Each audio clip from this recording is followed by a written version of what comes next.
Hello. तो आपको मेरी आवाज मिल रही है सभी को? Yes sir. Yes sir. Okay. Yes sir. तो हम सी लैंग्वेज में आपके साथ डिस्कस कर रहे थे data type, variables and constant. तो चलिए मैं एक स्लाइड शो करता हूँ, शेयर करता हूँ आप लोगों के साथ।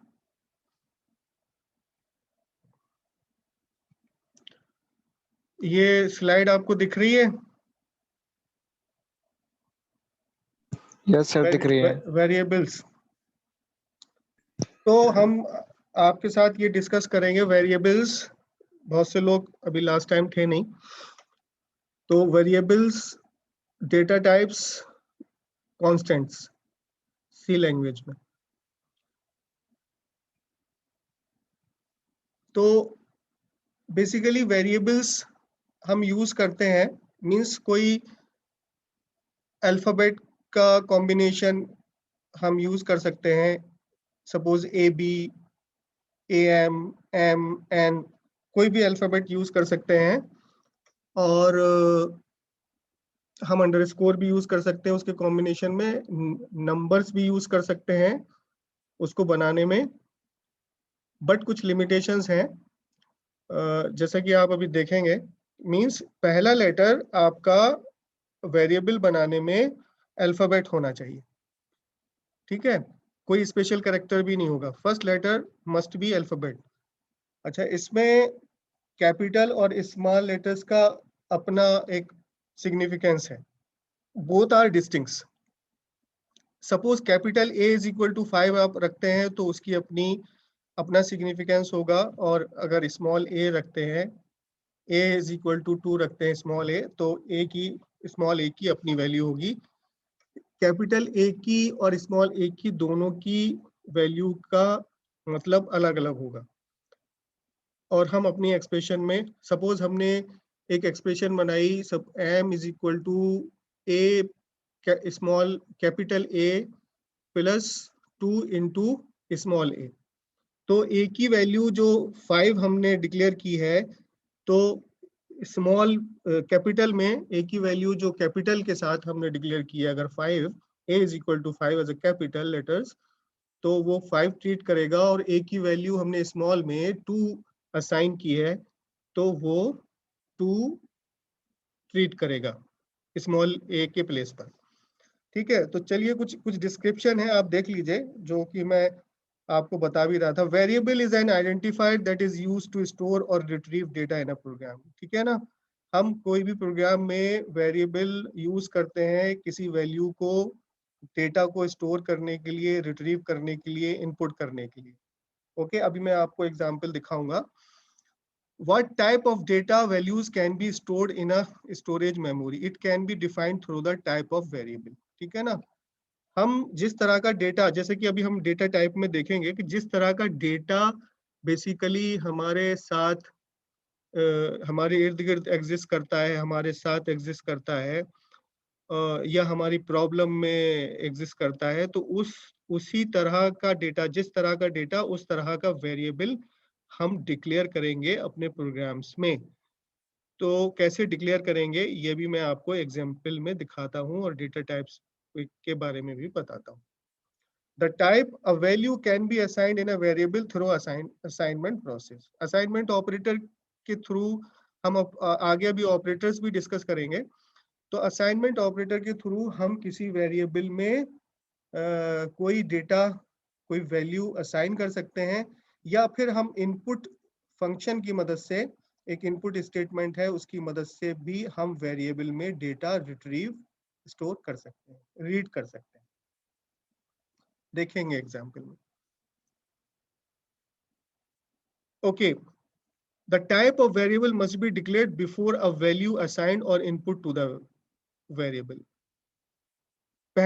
सबसे पहले हम उसको डिक्लेयर करेंगे अपने प्रोग्राम में। Initially we have to declare the variable, और उसके बाद ही हम उसकी वैल्यू असाइन करेंगे या इनपुट कराएंगे। The value of a variable can be change but a constant always remains same. Variable की वैल्यू हम चेंज कर सकते हैं, लेकिन कांस्टेंट की वैल्यू हमेशा सेम रहेगी। ओके, वेरिएबल्स नेम, देखिए वो बातें कुछ हैं यहाँ पे, लिमिटेशंस हैं जो आपके इस स्लाइड में, आप पिक्चर लेते रहिएगा।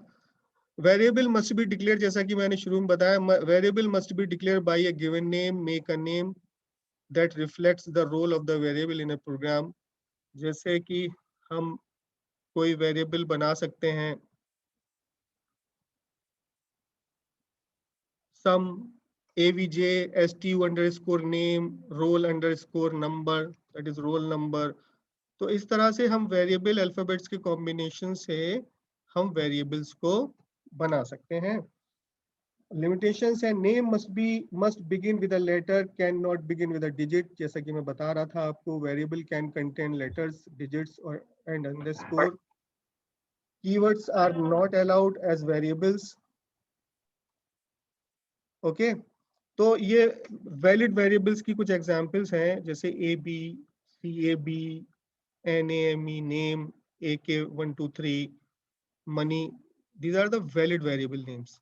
और इनवैलिड वेरिएबल्स, अगर आपने कहा 2AB #CAB A@BC, तो ये इस तरह के वेरिएबल इनवैलिड हो जाएंगे। इस तरह से कुछ क्वेश्चंस भी आपका आ सकता है कि भाई there are some variables are given that you have to identify the valid or invalid variable names। तो आप यही जो limitations हैं, जो इसका रूल है, लिखने का तरीका है, उसको अगर आप अच्छे से समझ पा रहे हैं तो आप आइडेंटिफाई कर पाएंगे कि कौन सा वैलिड वेरिएबल होगा और कौन सा इनवैलिड वेरिएबल। ओके, तो variable name is a case sensitive. ये बात आप मैंने बताया कि केस सेंसिटिव मींस इसमें स्मॉल और कैपिटल लेटर का अपना अपना सिग्निफिकेंस रहता है। ए या बी कैपिटल अलग तरह से ट्रीट होगा और ए बी स्मॉल अपने आप में अलग तरह से ट्रीट होगा। अच्छा, ये उसकी सी लैंग्वेज में किस तरह की बॉडी है, ये पहले भी हम आपको दिखा चुके हैं। ये एक फॉर्मेट है सिंटेक्स कैसे लिखने का, मेन, और उसमें आप INT IJK एक वेरिएबल डिक्लेयर कर रहे हैं, फ्लोट L एक वेरिएबल डिक्लेयर कर रहे हैं। बट इससे पहले आप इसको देख लें, डेटा टाइप्स को। डेटा टाइप्स, यहाँ से आपको कीवर्ड्स जो CHAR और INT, फ्लोट, डबल, इसका आइडिया मिलेगा। डेटा टाइप्स, जैसा कि मैंने बताया कि आपके सराउंडिंग जो भी वैल्यूज मूव करती हैं, आपके साथ भी या आपके आसपास भी, उस वैल्यूज, उस डेटा का क्या टाइप रहता है, उसी से हमारा ये डेटा टाइप्स का कॉन्सेप्ट निकला है। मींस जैसे आपकी एज, आपका name, okay, that is a character type. Your father's name, that is a character type. Your mother's name, that is a character type, है ना। And institution name, suppose KMC language university, ये string पूरी, that is a character type. Okay, आपका age, suppose numeric, है ना, means numbers type, numbers पे। And your suppose your marks is a numeric type, your percentage is a numeric type, ठीक है ना। तो यहाँ पर देखिए कैरेक्टर, इंटीजर, फ्लोट, डबल ऐसा दिया हुआ है। तो जाहिर है कि CHAR एक आपका जो वेरिएबल को डिक्लेयर करने के लिए जो हम करेक्ट वो जो एक कीवर्ड यूज करेंगे, रिजर्व वर्ड है ये, यूज करेंगे as a character type. Variable को अगर हम डिक्लेयर करना चाहेंगे एज ए कैरेक्टर टाइप, जिसमें हम स्ट्रिंग टाइप का डेटा स्टोर करना चाहेंगे, उसको हम CHAR से डिक्लेयर करेंगे। जैसे आप नीचे देखिए CHAR, फॉर एग्जाम्पल में CHAR स्पेस CH सेमीकोलन हमारे सी लैंग्वेज में लगता है for the termination of the statement. CHAR space CH is a character, CH is a character type variable। यहाँ से मतलब निकला कि CH is a character type variable। integer a comma b, this is the integer type variable। float PER, suppose PER हमने लिया है suppose percentage के लिए, अगर हम इस तरह की कोई एग्जांपल लेके चलते हैं, अभी आगे हम करेंगे, तो हम उसको डिक्लेयर कर रहे हैं एज ए फ्लोट टाइप। अच्छा, इंटीजर और फ्लोट और डबल ये सब नंबर में आते हैं। तो इंटीजर बेसिकली क्या है, अभी हम कांस्टेंट में भी ये बात करेंगे कि वो नंबर्स, वो डेटा जिसमें हम डेसिमल का इन्वॉल्वमेंट नहीं करते, नहीं होता है, उसको हम INT से, और ऐसा वेरिएबल जिसमें हम उस तरह का डेटा स्टोर करने वाले हैं, ऐसा वेरिएबल जिसमें हम ऐसा डेटा स्टोर करने वाले हैं जिसमें डेसिमल का इन्वॉल्वमेंट नहीं होना है। जैसे suppose your marks, your age, suppose your age 19 और 20, तो हम उसको किसी वेरिएबल में स्टोर करने वाले हैं, तो हमको पता है कि इसमें डेसिमल का इन्वॉल्वमेंट हमको नहीं लेना है, नहीं करना है। या सीधा सीधा मार्क्स किसी भी सब्जेक्ट का आउट ऑफ 100, तो हम सपोज 79 रखने वाले हैं या 88 रखने वाले हैं, तो हम वो उस तरह के वेरिएबल को एज अ इंटीजर ट्रीट करेंगे। इंटीजर मींस वो नंबर, वो डेटा जिसमें डेसिमल का इन्वॉल्वमेंट नहीं होगा। ओके, और फ्लोट मींस जिसमें हम डेसिमल का इन्वॉल्वमेंट करेंगे, वो डेटा जो जिसमें डेसिमल इन्वॉल्वमेंट होगा। ओके, डबल में थोड़ा साइज बढ़ जाता है, जो एक्सपोनेंट फॉर्म हम लेते हैं, आगे हम देखेंगे कांस्टेंट में। Suppose 2.55 into 10 to the power -2 like that. तो इस तरह का इंफॉर्मेशन, इस तरह का डेटा हम ट्रीट करेंगे एज अ डबल। तो उस तरह का डेटा जब आपका स्टोरेज, अच्छा, करेक्टर का स्टोरेज साइज 1 बाइट का है, इंटीजर का 2 बाइट, फ्लोट का 4 बाइट एंड डबल का 8 बाइट, जैसा कि आप देख रहे हैं। और कैसे डिक्लेयर करेंगे ये आप एग्जाम्पल में देख पा रहे हैं। Variable must always be declared before the first executable statement. Okay, ये इस बात का ध्यान रखेंगे, और आप जब प्रोग्रामिंग करेंगे और आपको ये बात समझ में आ जाएगी, प्रैक्टिस में आ जाएगी, तो फिर आप इसमें गलती नहीं करेंगे। ओके, देखिए कांस्टेंट, ये आपस में ये डेटा टाइप्स का रिलेशन ये कांस्टेंट से ही है। कांस्टेंट मींस वही बात मैं कह रहा हूं कि जैसा कि डेटा हम लेने वाले हैं या हमारे आसपास है, तो डेटा इंटीजर टाइप का होता है, और आपका बेसिकली 2 टाइप्स, कैरेक्टर और न्यूमेरिक, है ना, कैरेक्टर और न्यूमेरिक। तो कैरेक्टर में आप, जैसा मैंने बताया कि आपका नाम है या फादर्स नेम है, मदर्स नेम है, इंस्टीट्यूशन का नाम है, या किसी ऑर्गेनाइजेशन का नेम, इस तरह से अगर कोई हमें इस तरह की स्ट्रिंग लेनी है, तो हम कैरेक्टर टाइप कांस्टेंट ट्रीट करेंगे। और इंटीजर टाइप में और न्यूमेरिक में हम 2 तरह से ट्रीट करेंगे, फ्लोट, इंटीजर एंड फ्लोट, और रियल भी बोलते हैं उसको, इंटीजर और फ्लोट और रियल भी बोलते हैं, लेकिन डिक्लेरेशन उसका फ्लोट से होगा।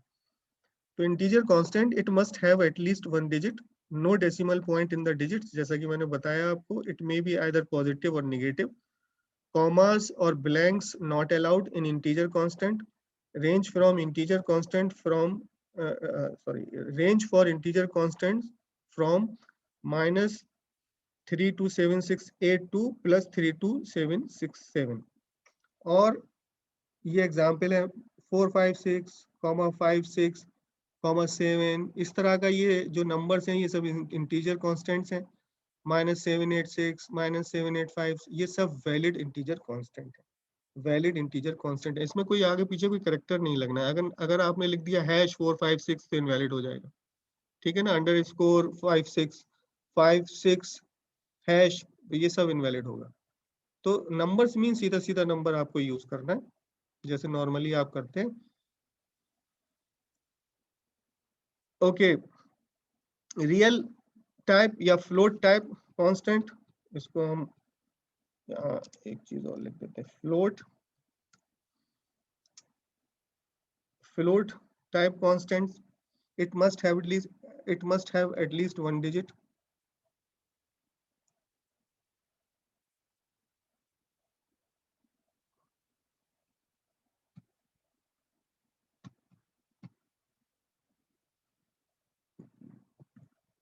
just a minute.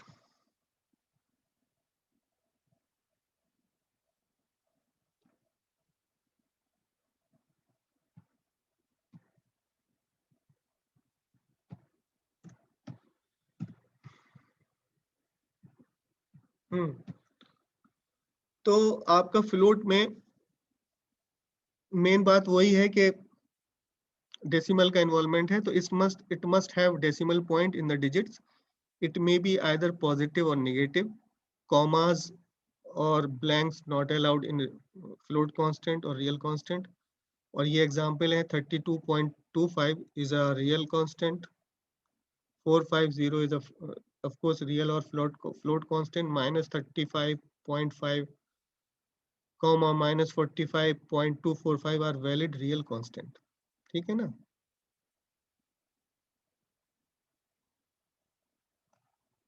और इस तरह से एक्सपोनेंट फॉर्म का भी 3.5 e minus 5 minus 3.2 e minus 2 और 4.5 e2 are valid real constant. जैसे 10 to the power something हम यूज करते हैं ना. अगर हम कहें 3.5 10 to the power minus 5, तो 10 की प्लेस में हम यहाँ पर अपनी लैंग्वेज में e का प्रयोग करते हैं, e का इस्तेमाल करते हैं. e और कैपिटल स्मॉल e और कैपिटल E. तो इस तरह से हम कांस्टेंट को लिख सकेंगे अपने लैंग्वेज की फॉर्म में. ठीक है ना. आगे मैं आपको एक कॉन्सेप्ट बताऊंगा कि how to write any expression और एनी वैल्यू कैसे लिखनी है. वो हम आगे डिस्कस करेंगे, तो आपको और एक आइडिया होगा कि कैसे कैसे कहाँ हमको एक्सप्रेशंस को लिखना है ना, इस कंप्यूटराइज की फॉर्म का में. यूज क्या होता है? अभी मैथमेटिक्स में आप एक्सप्रेशन कुछ अलग तरह से लिखते थे, लेकिन उसी को इवेल्युएट करने के लिए हम एक्सप्रेशन को लिखेंगे, और कैसे लिखेंगे ये हम आगे आपको डिस्कस करेंगे. तो अगर हम कहें माइनस 3.2 10 टू द पावर -2, तो इसको हम लिखेंगे -3.2 e -2. तो अभी आप प्रैक्टिकली आगे देखेंगे और आगे करेंगे तो आपको it will be more clear जब आप प्रैक्टिकल करेंगे. और ये आपका स्ट्रिंग कांस्टेंट है, जैसा कि आप देख रहे हैं. String constant a collection of characters which is enclosed by double quotes is treated as string constant. तो जो डबल कोट्स, जब भी हम स्ट्रिंग यूज करेंगे तो उसको हम इनक्लोज करेंगे डबल कोट्स के साथ. अव्वल और आखिर, शुरू में, स्टार्ट में और लास्ट में उसको हम डबल कोट्स लगाएंगे और एज ए स्ट्रिंग कांस्टेंट हम यूज करेंगे. और एक तरह का डेटा और है जिसमें आप अल्टीमेटली कोई वैल्यू यस और नो के फॉर्म में लेते हैं.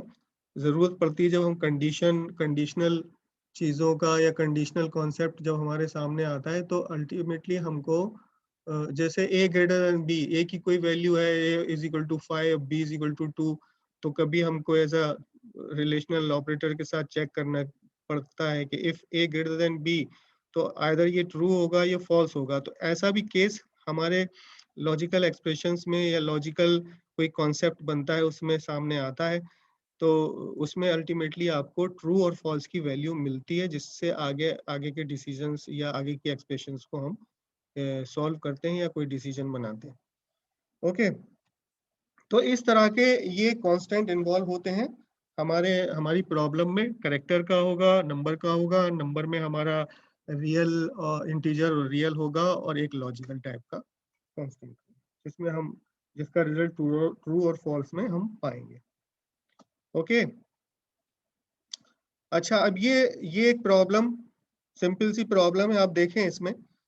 और ये लास्ट टाइम भी मैंने आपको बताया था, स्ट्रक्चर बताया था आपको कि हम ये प्रोग्राम को कैसे बनाते हैं. तो आपको मैंने करके भी दिखाया था, मैं फिर से दिखा देता हूँ इस वाले प्रोग्राम को. #include stdio.io.h, इसके बारे में भी हम डिस्कस कर चुके हैं पहले. और ये मैंने बताया है कि एक हेडर फाइल है जो हम standard input output library file है, हेडर फाइल है, जिससे हम कुछ फंक्शंस का सपोर्ट हमको मिलता है. इनपुट आउटपुट स्टेटमेंट्स हैं, जैसे scanf है, printf है, इससे हमको इसका सपोर्ट मिलेगा. और आपका जो इसका फंडामेंटल बेसिक शुरू में हम दिखा भी चुके हैं कि void main क्या है. और आपको दिखाऊं मैं, यहाँ पर हमने दिखाया था कि देखिए, main it is a special function of C language. The program execution starts from this function. ये स्लाइड भी आप जो है ले लीजिएगा अपने पास, पिक्चर ले लीजिएगा इसकी, बाद में फिर मैं भेज भी दूंगा। It is a special function of C language, the main is a special function of C language, the program execution starts from this function. और ये stdio.io.h include, it is a preprocessor directive, it is used to load contents from a certain file, include line should not end with a semicolon। और यहाँ पर लिखा है कि stdio.h allows standard input output function that is scanf और printf। ठीक है ना। डिफाइन के बारे में बताया था, डिफाइन में आगे आपको जब एग्जाम्पल कोई आएगी तो उसमें मैं दिखाऊंगा कैसे हम जहाँ पे ये इंक्लूड कर रहे हैं वहीं हम डिफाइन भी यूज करते हैं। Define, it is used to define value to a symbolic constant for use in the program. It is processor directive, not a statement. Define line should not end with a semicolon. ये बातें हमने last time आपको बताई थी। Anyway, अब आपको मैं ये प्रोग्राम दिखा रहा था जिसमें इसका इन्वॉल्वमेंट है, मेन भी लगा है आपका। और फिर यहाँ देख रहे हैं कि हम एक कुछ वेरिएबल्स हमने डिक्लेयर किए हैं, int space a, b, c, add। Simple सा एक प्रोग्राम है, 3 नंबर का हम एडिशन यहाँ कर रहे हैं। तो a, b, c हमने एक वेरिएबल लिए हैं इंटीजर टाइप के, जिसमें हम वैल्यू असाइन कर रहे हैं। a में वैल्यू असाइन की है 15, b में वैल्यू असाइन की है 35, c में वैल्यू असाइन की है 25, और add एक वेरिएबल और है, हम अमूमन इसको रिजल्टेंट वेरिएबल बोलते हैं। add is equal to a plus b plus c, और ये सिंपल एक एडिशन कर रहा है, और प्रिंट एफ की मदद से हमने इसको, इसका रिजल्ट प्रिंट, ये जो स्टेटमेंट लगाएंगे प्रिंट एफ, इससे हम रिजल्ट को शो करेंगे। और addition is equal to percentage d, specification लगाया है इसका, फॉर्मेट स्पेसिफिकेशन, जो इंटीजर टाइप का डेटा शो करेगा। ये मैं आगे आपको और डिटेल में बताऊंगा इसके बारे में, इस्तेमाल में आएगा। हेलो, आप प्लीज, कोई किसी का माइक ऑन है उसको म्यूट कीजिए, बहुत शोर आ रहा है। तो मैं इसके बारे में अभी आगे आपको डिटेल में बताऊंगा कि कहाँ आप जो है फ्लोट के लिए क्या यूज करेंगे, कैरेक्टर के लिए क्या यूज करेंगे, इंटीजर के लिए क्या यूज करेंगे। वैसे हम यहाँ पर जो परसेंटेज डी इंटीजर के लिए यूज कर रहे हैं, और जो डबल कोट्स में हम यहाँ लिखते हैं वो एज इट इज प्रिंट होता है, जैसे addition is equal to as it is print होगा। और add add is a variable है, इसमें आपकी रिजल्टेंट वैल्यू आएगी जो कि आपके प्रिंट होगी। अब मैं, आप इसको देखें यहाँ कंपाइलर पे, जो लास्ट टाइम भी मैंने आपको इसको दिखाया था। देखिए जूम का टाइम है, थोड़ी देर में ऑफ हो जाएगा, आप सुनते रहें। एक प्रोग्राम मैंने टेस्ट के नाम से इसको,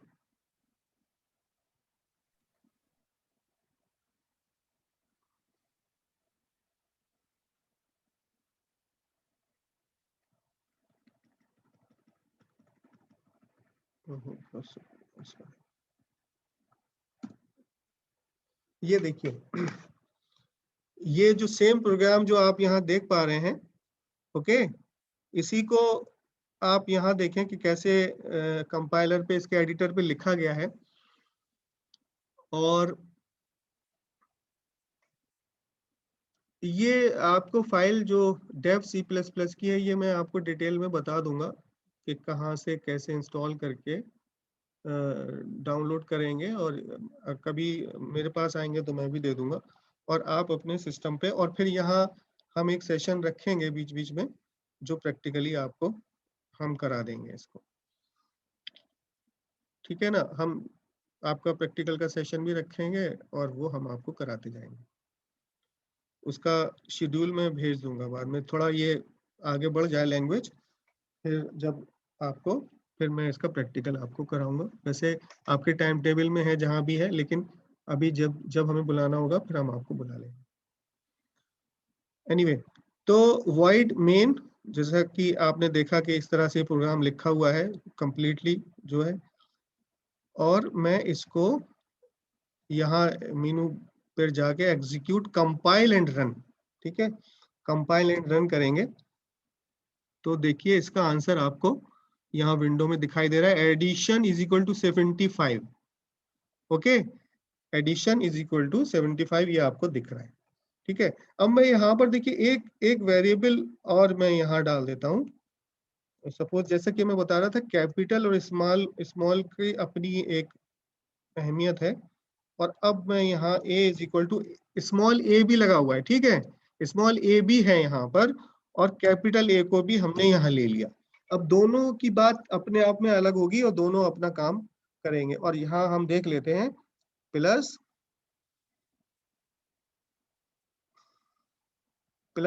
a डाल देते हैं यहाँ पर, ठीक है। तो a स्मॉल भी है, ऐसा नहीं है कि a की वैल्यू पहले 15 ट्रीट किया फिर a की वैल्यू हमने आगे 5 असाइन की है और फिर हम ये दोनों यूज कर रहे हैं तो वो पता लगा कि स्मॉल a में भी 5 ले रहा है और कैपिटल A में भी 5 ले रहा है, ऐसा नहीं होना।